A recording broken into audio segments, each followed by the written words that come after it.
تاوتوێ بە سپۆنسەری لاڤەرج لە عێراق، فاروق هۆڵدینگ، کۆمپانیای دارالمولکی بابان.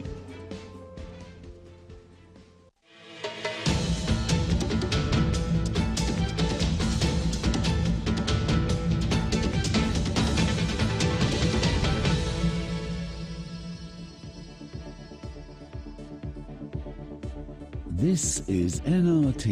Daily News Analysis. سڵاوتان لەبێ بەڕێزان، کارزان عوسمانم لە ستۆدیۆکانمان لە هەولێری پایتەختەوە لەگەڵتانین بۆ تاوتوێکردنی پرسە گەرم و گرنگەکانی ڕۆژ. ئەگەر ڕاپرسیەک بکرێت لەسەر ئەوەی کە لە ماوەی 1 ساڵی ڕابردوودا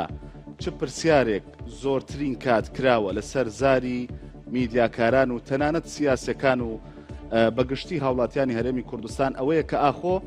ئەم دۆخەی ئێستای هەرێمی کوردستان هەم لە ڕووی دارایی هەم لە ڕووی سیاسی بەکوێ دەگات. بەڵام تاوەکو ئێستا وەڵامێکی ڕوون دەست نەخراوە بەوەی ئاخۆ ئەم دۆخە چۆن یەکلا دەبێتەوانێت. بابەتێکی دیکە ئەوەیە کە چێ بەرپرسیارە لە دروستکردنی ئەم دۆخە لە هەرێمی کوردستاندا، بە تەنیا لایەنێک یان کۆی ئەو لایەنانەی کە پێکەوە بڕیاریاندا بوو 4 ساڵ بە بێگرفت و کێشە تێبپەڕێنن. ئایا بە تەنیا پارتی دیموکراتی کوردستان بەرپرسیارە؟ ئایا بزوتنەوەی گۆڕان بە تەنها بەرپرسیارە؟ یان یەکێتی تەنیا بەرپرسیارە؟ هێزە ئیسلامیەکان بە تەنها بەرپرسیارن یان هەمووان پێکەوە؟ بەڵام لە پای ئەمەش پرسیارێکی دیکە دەکرێت. پارتی دیموکراتی کوردستان دەبێت چی بکات بۆ ئەوەی ئەم دۆخەی ئێستای هەرێمی کوردستان تێبپەڕێنێت لە پای ئەو دەسەڵات و پۆستانەی کە لە لای پارتی دیموکراتی کوردستانە کە زۆرترینە. هەروەها پارتی دیموکراتی کوردستان هێزی یەکەمی هەڵبژێردراوی ناو پەرلەمانی کوردستانیشە لە ڕووی ژمارەی کورسیەوە حتمەن. من ئەم شەو دەمەوێت بزانم کە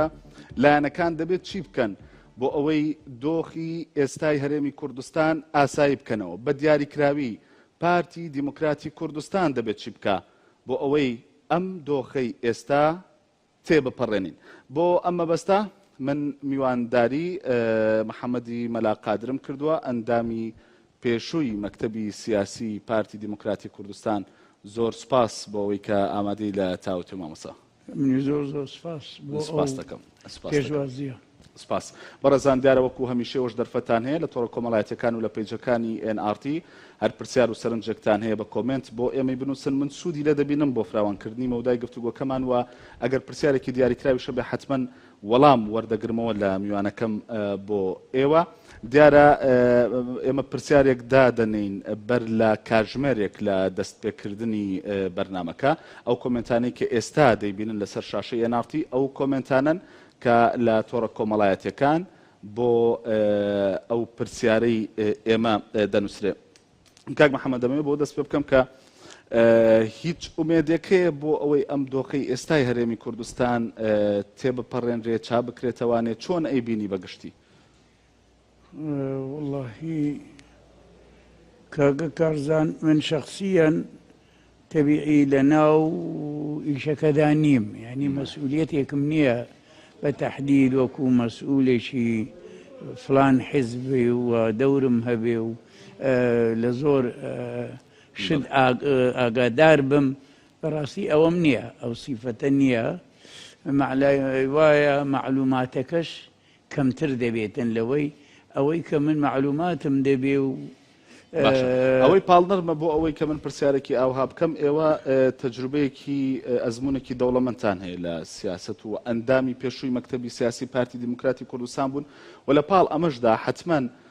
دۆستانەش بێت ئاگاداری ئەوەن کە چی دەگوزارێ ئێستا لە نێوان لایەنە سیاسەکاندا و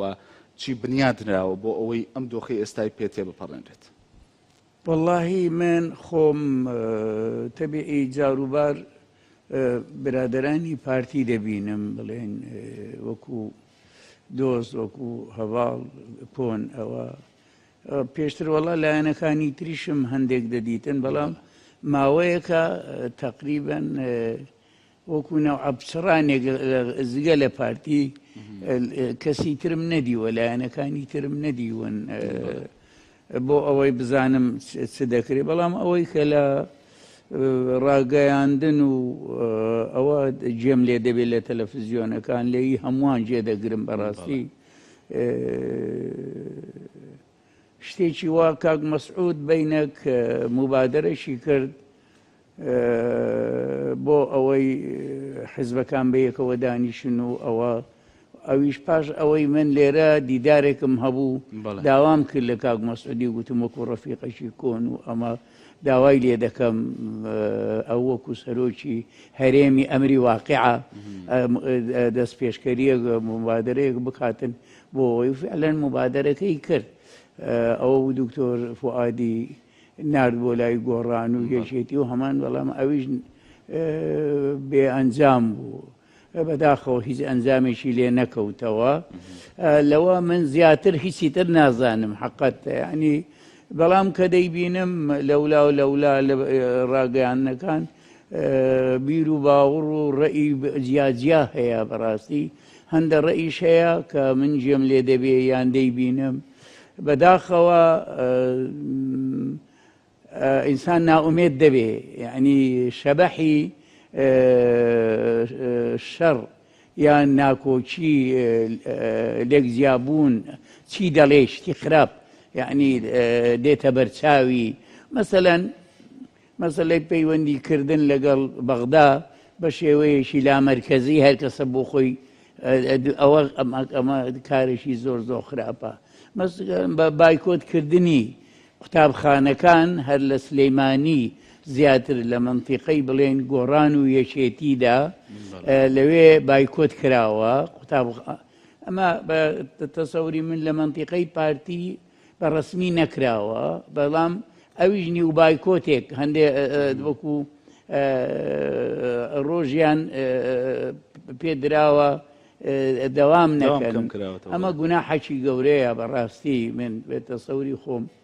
یەک وەکو ئەم گوناحە چێتە ئۆباڵی چێ جا ئەمە گوناحەکە برێم گوناحەکەش بۆ گوناحە چونکە خوێندن فێربوون لە قورئانی کەریم باس کراوە لە زۆر جێگا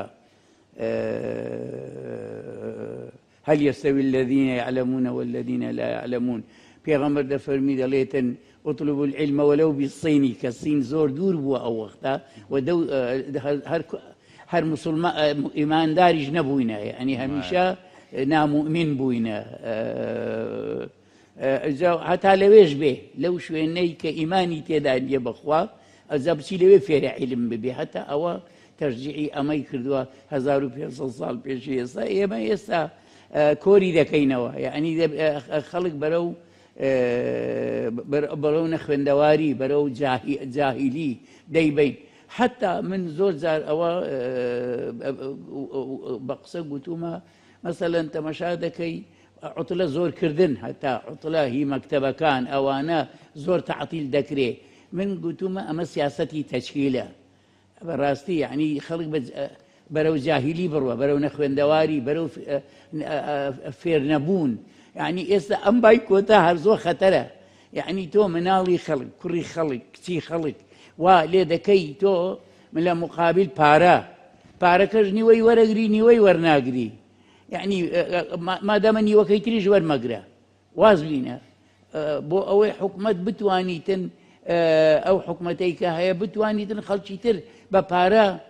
بنێری دەرز بڵێتەوە بۆ ئەو گوناحە دوو پارێزگا ئێستا بوویدە دوو پارێزگا ڕەنگە 3 پارێزگاش بێتن گەرمیانیشی لەگەڵدا ئەمە هەمووی مەحروم بێ لە خوێندندا ئەمە خەریکە بەرەو کۆتایی دیچی بەرەو نیوەی ساڵ ینی ئەوە تۆ ببینە شەڕەکە گەشتیتە چێن دەرێکە بە چی شەڕ دەکرێ بە بایکۆت ئەمە ویستێک یعنی ویستێکە بێ بۆ ئەوەی ئەمانە ڕوو بدەن یعنی بێمە ئەبێ جیهاتێکە بێ لایەنێکە بێ تەشجیعی ئەم شتانە بکە لە خۆیەوە نابی من تەسەورم وانە مامۆستایەکی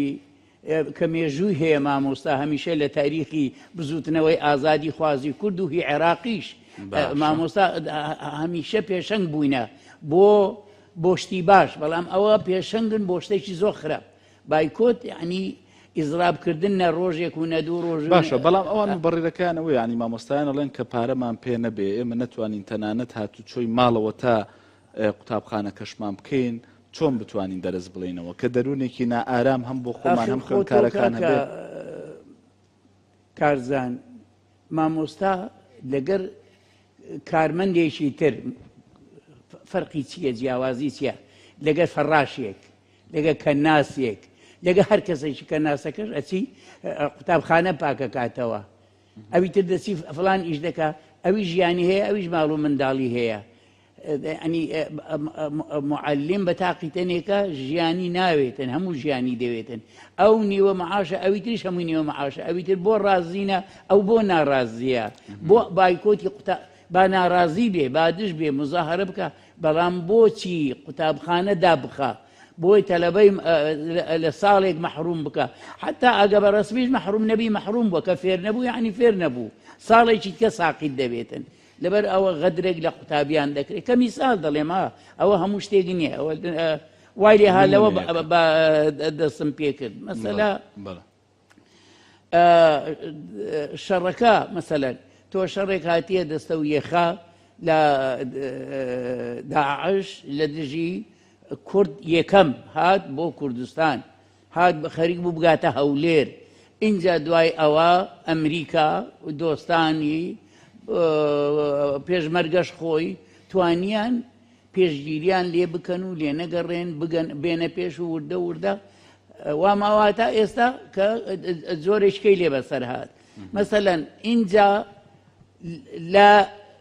لە سلێمانی بایکۆت بکرێ لە سلەیمانی هەندە شت بنووسرێ ئەوە ئایا خزمەتی کوردەکە کوردستان ئەکا ئەو شەڕە دەکەیان ڕێی جیاواز هەندێک ڕێی مەسەلەن ئێستا کە نیشان دەدرێ ئەوزە من مەبەستم ئەوەیە بۆ ئەوەی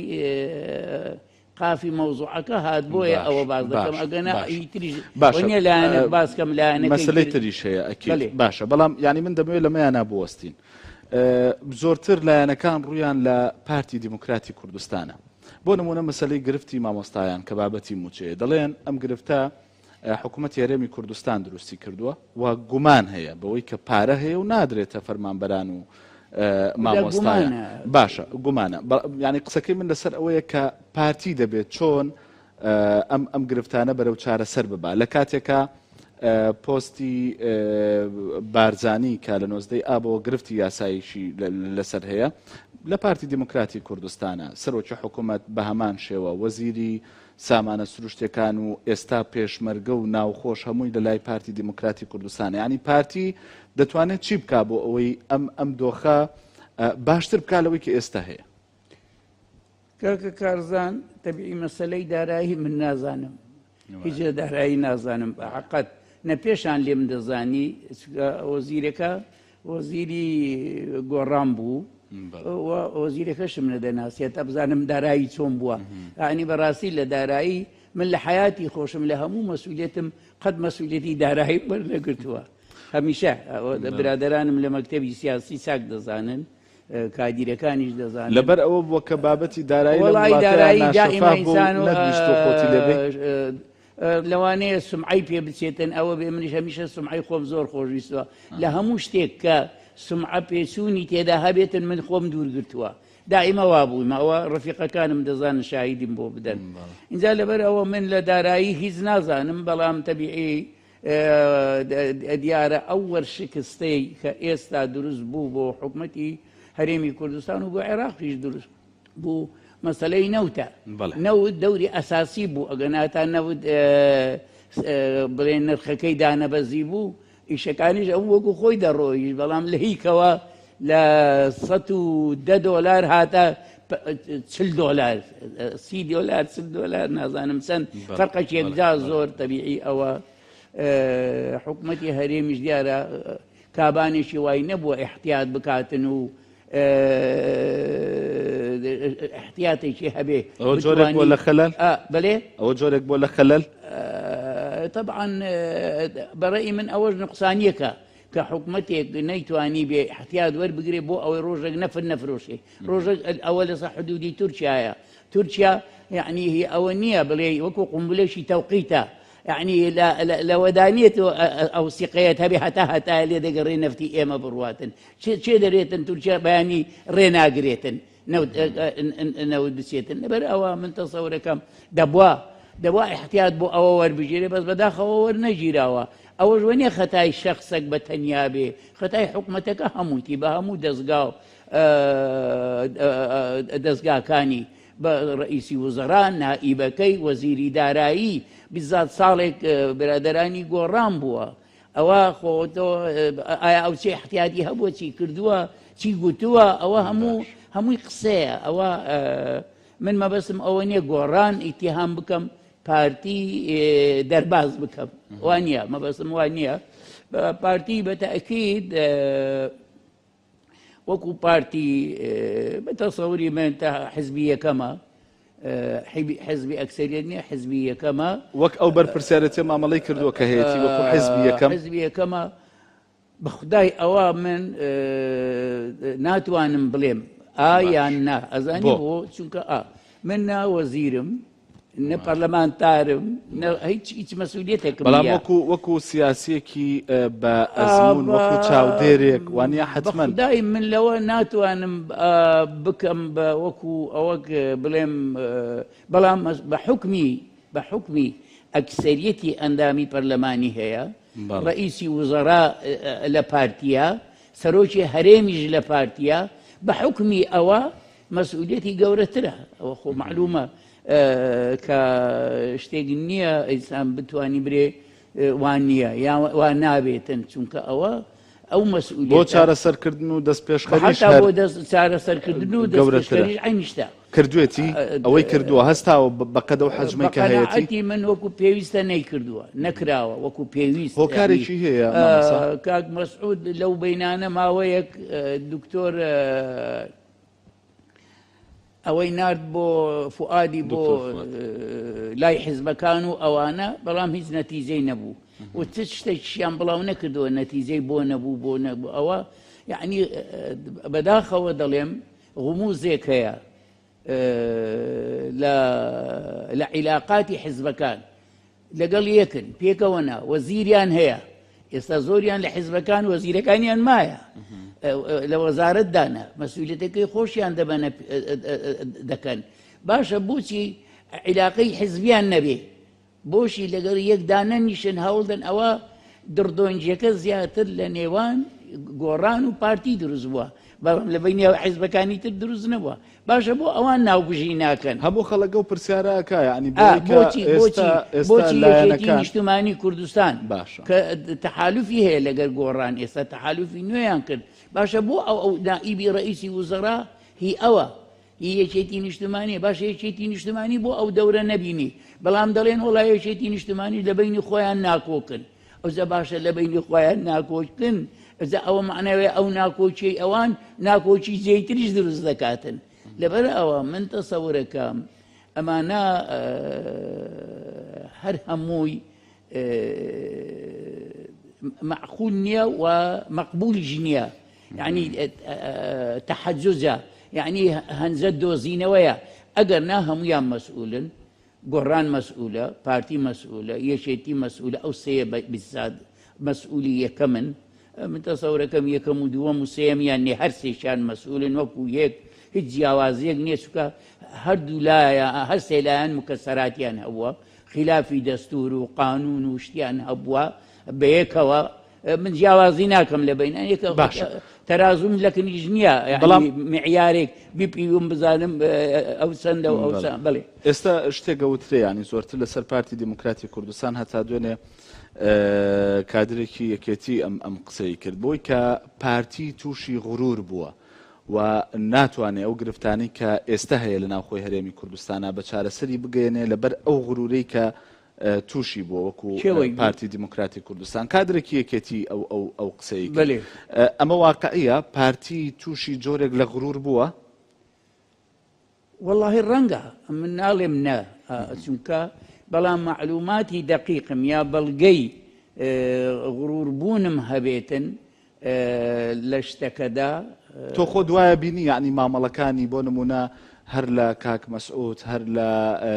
مامەڵەی ئەدای سیاسی پارتی دیموکراتی کوردستان مەکتەبی سیاسەکەی یعنی ئەم غروری پێوە دیارە تۆزیشی پێوە دیارە حتمەن غروڕشی تێدا هەیە بەڵام بە تەسەوری من هەموو مەسەلە غروورەکە نییە تۆ کە گۆڕان من بەسمەوە نییە خوا دەزانی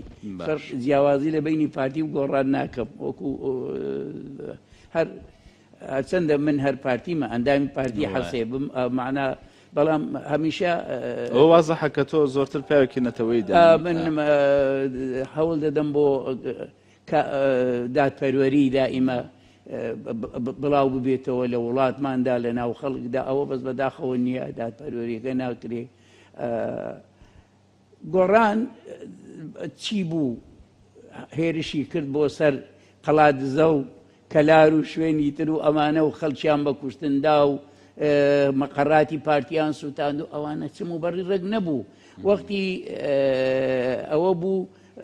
کە سەرۆکی هەرێم دیاری بکرێتن ماوەی سەرۆکی هەرێم کۆتایی پێات بوو بەس ئەوە مانای وانیێت و چێرش بکەێت سەر مەقەڕاتی پارتی ئاگری تێبەر بدەی و خەڵک بکوژرێ و ئەوە بێ اینجا پارتیش چ موجب نەبوو ئەو لەوێن دەرێ ماڵی ویستاند و ئەو بێ لێرە ڕئیسی پەرلەمان و وەزیرەکان بنێرتەوە ماڵی خۆی ئەبوا هەیئەتێکی تەحقیقی گەورە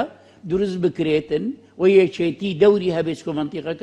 منتیقەی نفوزی یەکێتی بوو تحقیق بکرێت ئەوانە چێنە بۆچی وایان کرد ئیجراعات لە باتی لەگەڵ ئەوانە بکرێتن چێ دەستی هەبووە لە قیادەی گۆڕان و ئەمانە معلومە گۆڕان بووە بەڵام گۆڕان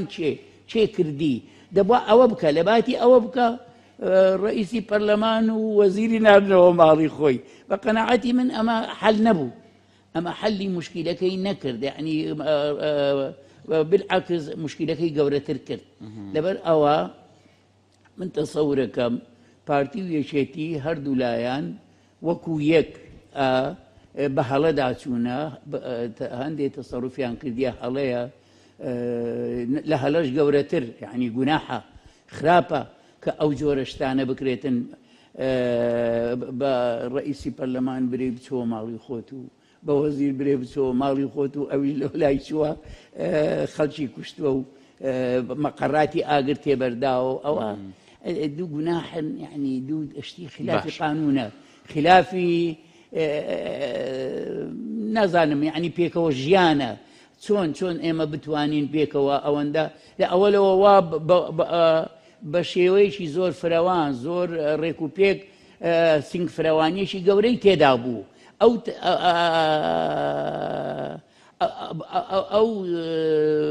نافراوانیە ئەو سنگ نافراوانیە چۆن دروست بوو بۆ دروست بوو کە بە گۆڕان پرسیارەکە ئێستا ئەوەیە بۆ چاک نابێتەوە یعنی بۆ دروست مەسەلە باشە بۆ بیر ناکەنەوە چاچیکەن هەر یەکە خۆی دەرێ شەم و نەحسە لە کەسە وای لێ بەسەر هاتووە یعنی هەر یەکە دێ ئاگرە سوورە لە خۆم دوورە هەر یەکە خۆی دوور گرتیە لە شتەکەی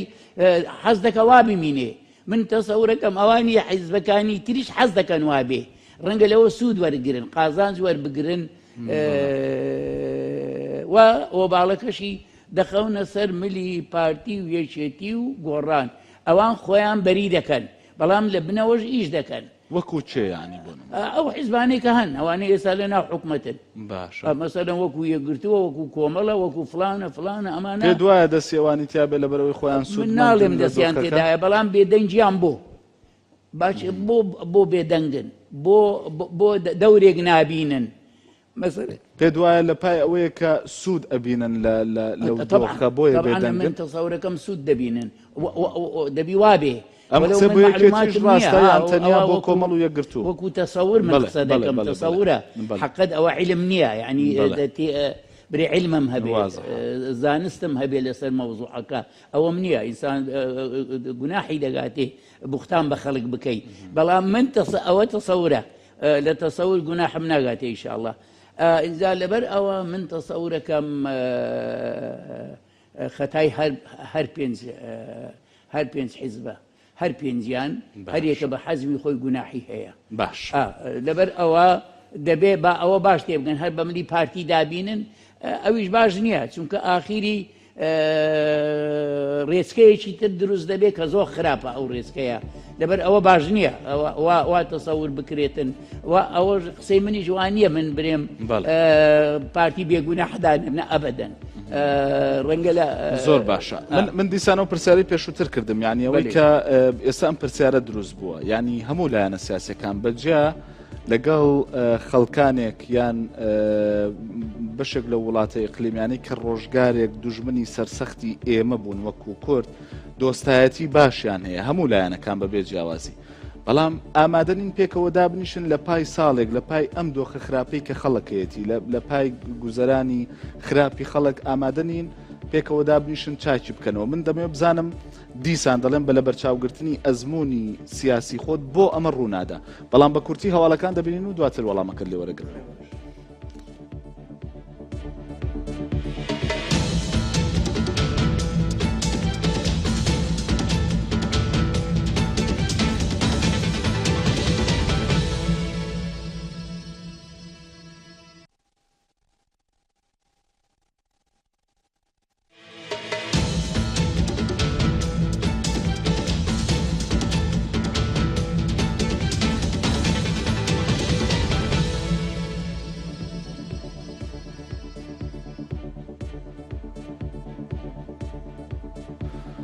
دووبارە سڵاوتان لەبێت بەڕێزان گفتوگۆکەمان بەردەوامە لەگەڵ محەممەدی مەلاقادر ئەندامی پێشووی مەکتەبی سیاسی پارتی دیموکراتی کوردستان مامۆستا دیسان سوپاس پرسیارم کرد لەسەرەوەی کە ئێستا ئەم پرسیارە دروست بووە لە لای خەڵک بەوەی کە بۆچی لایەنە ناوخۆیەکان بە پارتی یەکێتی گۆڕان هێزە ئیسلامەکان ئامادەن دۆستایەتی بکەن لەگەڵ وڵاتە هەرێمایەتیەکانی نزیکمان لە کاتێکدا ئەوان ڕۆژگارێک دوژمنی سەرسەختی ئێمە بوون وەکو کورد بەڵام بۆ لە ناوخۆ ئەم تەباییە دروست نابێ وەڵا خۆ دیارە مەسەلا بەرژەوەندیە هەموو حیزبەکان بە گچکە و گەورەیان هەر یەکە بە قەدەر حەجمی خۆی پەیوەندی هەیە لەگە دەرەوە ئێمە زۆر جار وەختی خۆی لە مەکتەبی سیاسی پارتی باسمان دەکرد و چۆن دەبێ هەر حیزبێک لە خۆیەوە پەیوەندی لەگە دەرەوە بکاتن مادامە حکوومەتی هەرێم هەیە مەفروزە عیلاقاتی حکوومەت لەگە دەوڵەتەکانی دەوروبەر و دەرەوە ئەوە مەکتەبی هاوبەش هەبێت چۆنی قەراری لێ بدرێ نە هەرێکە بۆ خۆی ئەوە لە کۆنەوە هەرێکە بۆ خۆ بووە ئێستاش هەرێکە بۆ خۆیە بەڕاستی هەرێکە عیلاقەی خۆی هەیە ئەوزە هەرێکە بە پێی حەزمی خۆی لەگەڵ ئێران و لەگە تورکیا و لەگەڵ ئەمریکا و ئینگلیز و ئەمە بەزەڵێن ئێستا پارتی بۆ خۆی یعنی لەگەڵەوەی پۆستە باڵاکان لە هەرێمی کوردستانە لە دەست خۆیەتی پەیوەندی خارجی ئێمە دیسان هەر لە دەست پارتی دیموکراتی کوردستانە بەڵام بۆ خۆی ئیلتیزامی نەکردووە بەوەی کە پەیوەندیەکان بکە بە پەیوەندی دەوڵەتی هەرێم بێ بەقەدەوەی کە وەکو حزب پەیوەندی دانە ئەو وەختی کە لە حزب بووم ئەو وەختی نەدەکرا یعنی زۆر هەوڵماندا بکرێن نەکرا هەرێکە بۆ خۆی دەیکرد وا بوو ئاخیری پارتی و یەکێتی ڕێکەوتن لە ئێران و لە هەندە جێ مەکتەبی مشتەرەکیان دانا بۆ عیلاقات و ئەوە بەڵام لەن لە هەموو جێیەکی بوو ئەویش یعنی ئەویش سەرکەوتونە بوو بینی پارتی و یەکێتیش هی ئەو دووەش اینجا کە ئەوانی تراتن ئەوانی تریش بەشی خۆیان دەویست ئێجا ئەوە دەبیتە شتێکی عەجایب و غەریب یعنی هەمویان نوێنەریان هەبی لەوێندەرێکە جا ئەوە مەسەلەکە بەزەوە پرسیار لەسەر نەتەوەی بوون دروست ناکە یعنی لە کاتێکا خۆ ئاساییە ئەگەر وڵاتانی دنیا بیانەوێت پەیوەندی لەگەڵ هێزە ناوخۆیەکانە بەجیادا بنێن بۆ بەدەستێنانی ویست و مەرامی خۆیان حتمما بەڵام بۆ لێرە ئەم کۆدەنگێ دروست نەبێت لەسەرەوەی پەیوەندەکان بە نیشتیمانی بکرێ واللهی کاکە کارزان نییە ئەمیەتە نییە ئەگەر ڕاشکاوانە پێم بڵێ ئەوە وەکو مەبدەئێک وەکو ڕاستیەک من ئەمەوێ ئەوە بورژێنم من ئەڵێم هەموو حیزبەکان چ گەورە چ بچووک باشە هەر یەکە بەرژەوەندی حیزبەکەی خۆی پتر ڕەچاو دەکە لە بەرژەوەندی کورد هەر هەموو کەسیان نەیانتوانیوە بەرژەوەندی کورد پێش بکەن کەسیان تەجەڕودیان نەکردووە خۆیان ڕوود نەکردیتەوە لە بەرژەوەندی حیزبایەتی تەسشی خۆیان بۆ میلەتەکە هەر یەکە ویستیتی حیزبەکە بەکاربینی بۆ بەرژەوەندی حیزبەکەی خۆی ئەویتر بە پێی ئەو حەزمە اینجا لە ئەنجامی ئەوە دەرەنجامی ئەوە ڕووی داوە چکە لە نیەتی هەمووان وا بووە یعنی کام حیزب لە هەمووی بچووکتر بووە ویستیتی خۆی پێ بە قووت بکە حزبەکەی خۆی بە قووت بێ حزبەکەی وی دەسەڵاتدارتر بێتن ئیتر تا گەیشتە و تەوزیعەکە ژوا بوو خۆ تەوزیعەکە ئەو تەوزیعەی کە بۆ پارتی ئەوەندا وەزیرە هەبێ سەرۆکی هەرێم هەبێ سەرۆکی حکومەت هەبێ بۆ یەکێتی نائیبی سەرۆک هەبێ سەرۆک وزەرا وەزیران هەبێ و ڕئیس جمهوریش بۆ وان بێ ئەو بزانێ ئەوە 50-50ەکەیە 50-50ەکە هەر ماوە ئەو ڕئیسەکێ ئەوی ڕئیسەکێ هەبێ اینجا ئەوە هاتیتە خوار ئەو ڕئیسی وزەرا هەیە ئەو نائیبی هەبێ مەسەلەن بەو ئێمە بەو ئاقارەدا تێپەڕی ئیشمان کردو هەر لە ئەساسەوە ڕا اینجا گۆڕان کە ئەو یەکەمین دووەمین دەنجی هەبوو ئەبێ لە مقابلی ڕئیس جمهور بۆ ئەوانە ئەبی شتێکی مهمی هەبێ ڕئیس وزەرا بۆ پارتیە ڕئیسی پەرلەمانی بەرکەوت ڕئیسی پەرلەمان وەکو ڕئیسی وزەرا وایە لە هەندە وڵاتە ڕئیسی پەرلەمان گەورەترە لە ڕئیس وزەرای بەڵام لە لای منە ئەوە مەسەلەکە هەمووی 50-50 بوو هەرێکە بە پێی حەزمی خۆی ئەوجا ئێستاش هەرێکە بە پێی حەزمی خۆی بەرامبەر وەستاوە باشە لەوەش بەرامبەریەکە هەیە هەر عینیشتە یعنی ناڕەزاییەکە ناجووریەکە ناپوختەیەکە ناڕێکیەکە ئەبێ وەشی یەک بێ لەوە شەریکن حەقەت وایە بەس زۆر جارێ ینی هەرچەند لە پارتی دیموکراتی کوردستان ئەم قسەیە هەندێک جار بە پێچەوانەوە وەردەگیرێ ئەوەی کە من سەرنجم داوە بەڵام زۆرترین پرسیار لەسەر کاک مەسعود دروستەکرێ یان زۆرترین گلەیی لەو دەکرێ بەو پێی کە ئەو مادەم ڕۆژگارێک سەرۆکی ئەم وڵاتە بووە بە ئێستاشەوەکو خۆ دوتت کە بە ئەمری واقع بووە بە سەرۆک بۆ خۆ دەمەدوت دەبێ ئەو ئەمانە چاپ کاتەوانێ یعنی هەموو ئەمانە یان چاکردنەوەکەی ئەگەر خراپەکەی ئەوە بوو کە باست کرد چاکردنەوەکەی لە ئەستۆی ئەو نییە نابێ ئەو بیکات وەڵاهی دەبی دەوری ئەساسی ئەو ببینی وەکو برا گەورە دائیمە لە ماڵێک ئەگەر ناکۆچێک بوو عائیلەیەک فەرزکە دادەنێن ئێمە عائیلێکین چەند برایان هەیە داشیان هەیە خوشتیان هەیە بابیان هەیە داچیان هەیە مامیان هەیە پسبابیان هەیە ئەمانە عائیلەیەکن بێکەوە یەکەیان گەورەیە ئەو گەورە دەبی دەوری ئەساسی ببینیتن معلومە کاک مەسعود ئێستا گەورەی کوردستانە وەکو گوتمان بە ئەمری واقع وەکو خۆشی تەبیعی لە مێژە ئیتر ئەوە وەکو سەرۆک و وەکو ئەوە بووە و چەند ساڵ سەرۆکی هەرێم بووە و چەند ساڵە سەرۆکی پارتیە و خۆی دەبی کاک مەسعود من جاری تری جوام گوو لە دیدارەکەمان گوتم کاک مەسعود دەبی دەوری ئەساسی ببینی بەڵام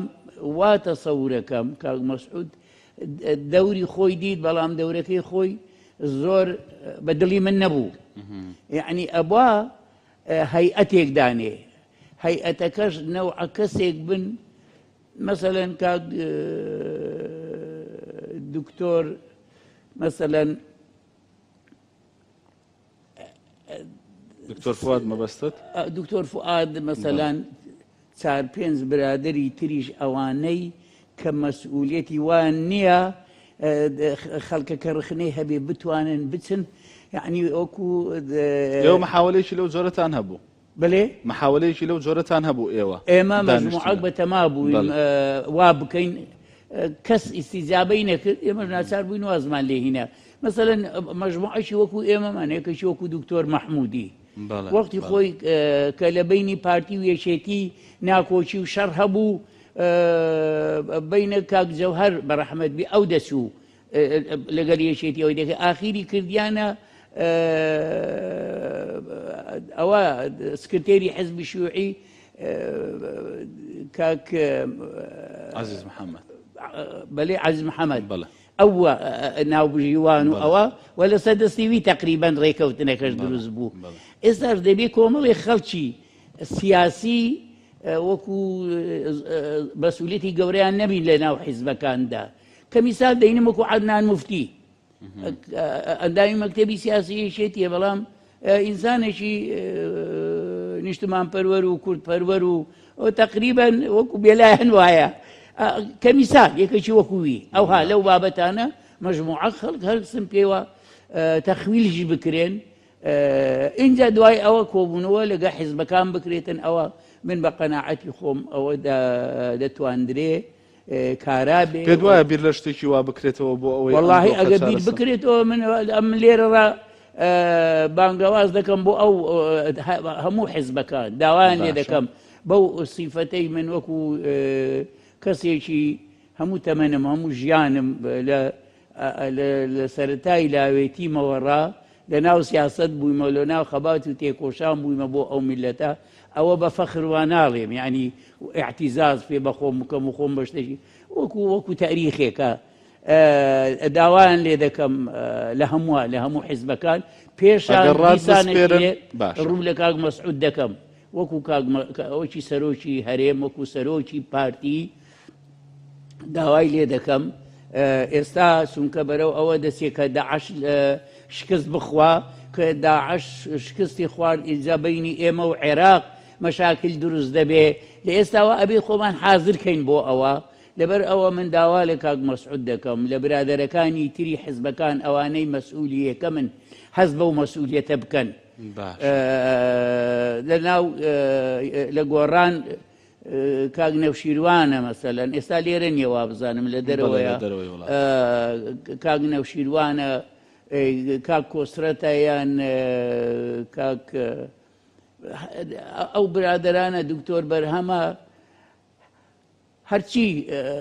خانمی هێرۆیە ئەو بتوانێ وەکو دەور ببینیتن ئەوانە گەڕات بسپێرن تۆ ئامادەی بۆ ئەرکە هەستیت بەلێ بۆ چاکردنەوە و ناوبژیوانیکردن لە نێوانیانە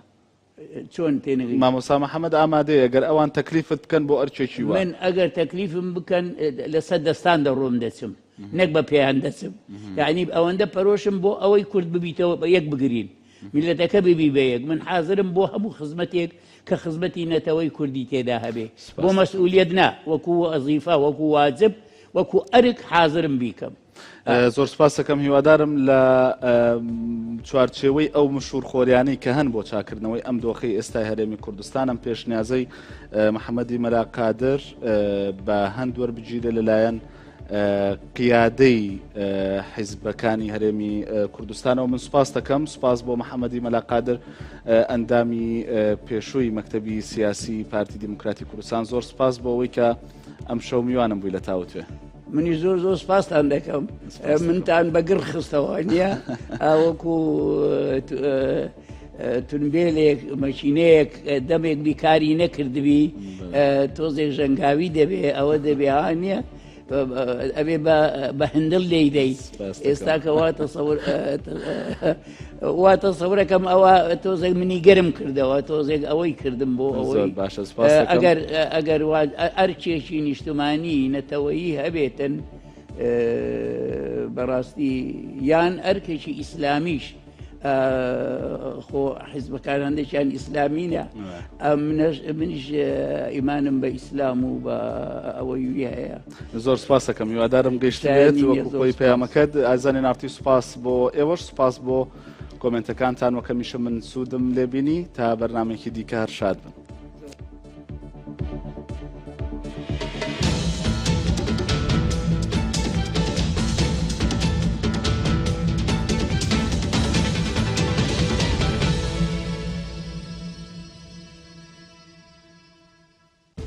تاوتوێ بە سپۆنسەری